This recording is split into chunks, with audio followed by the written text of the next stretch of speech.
अरे आज लखराव पोखरा का मेला है पगली। मेला जात हुआ तो पहले ना बतावे के। तोके कुछ बताए के करी। सुना एक ठीक चीज चाहत रहला। तोर हरदम घटला रहला कुछ न कुछ, जब देखा तब कपारे पे कचर कचर। अब तनी से सुना ना। तहू आज अपन सुनाई ले। वही मेलवा में से ना गुरैया जलेबी लेते आया। अरे गुरैया जिलेबी लेबी न देवी, गुरैया जिलेबी। अभी ये कुल कहबा हम जानत रहनी है, लेकिन तब वो मन कैला कह देनी। सुना सुनावा। गुरही जलेबी अभी चाय पिया मेलावा में। ऐसा न कि एडीआर से और संदीप राज से मंगवा ले, ठीक है ना, हमारे टाइम ना। ले आई हा गरम में छनात होई तेलावा में, ले आई हा गरम में छनात होई तेलावा में। गुरही जलेबी अभी चाय पिया मेलावा में।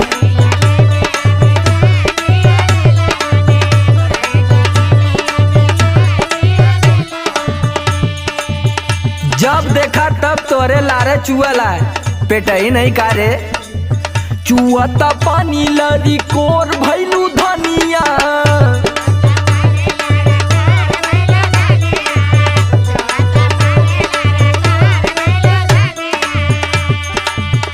और नान होवे के चाटत चटोर भैलू धनिया, चटोर भैलू धनिया। चुअता पानी लरी कोर भैलू धनिया।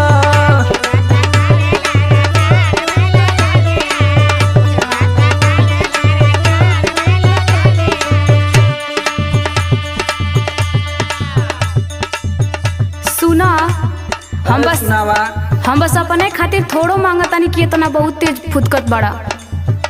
तब क्या करे खातिर मांगत तू? हम सबके खातिर न कहतारी, कुछ न कुछ सबके बदे न कहतारी, बस हमरे सुनाता। सबका ठिका ले ले तू। अरे काहे न, परिवार चलाओ के बाद तो ठिका ले के पड़ी न। सुना सुनावा। अम्मा जी के लिहा पकौड़ी, बाबू जी के केला।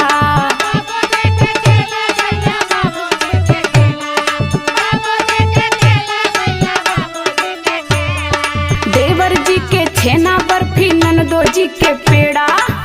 अरे तो सबका टीका मैं ले लेगा, जाके हैप्पी से और विक्की यादव से पूछा। जब बाबा चौले रही हा भीड़िया के रेलावा में, भीड़िया के रेलावा में। गुरही जलेबी अभी चाय पिया मेलावा में।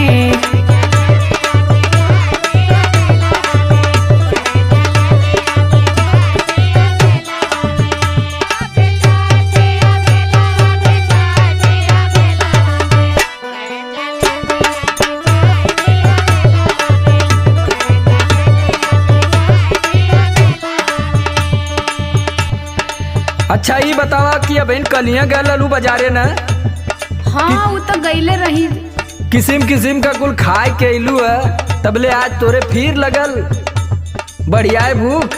अलिया न देता कि लगला बने। जब हम बने लगल तो वहाँ छने लगी न। हंसी हंस के गोलगप्पा खैलू काल्हे साथ बाजारे।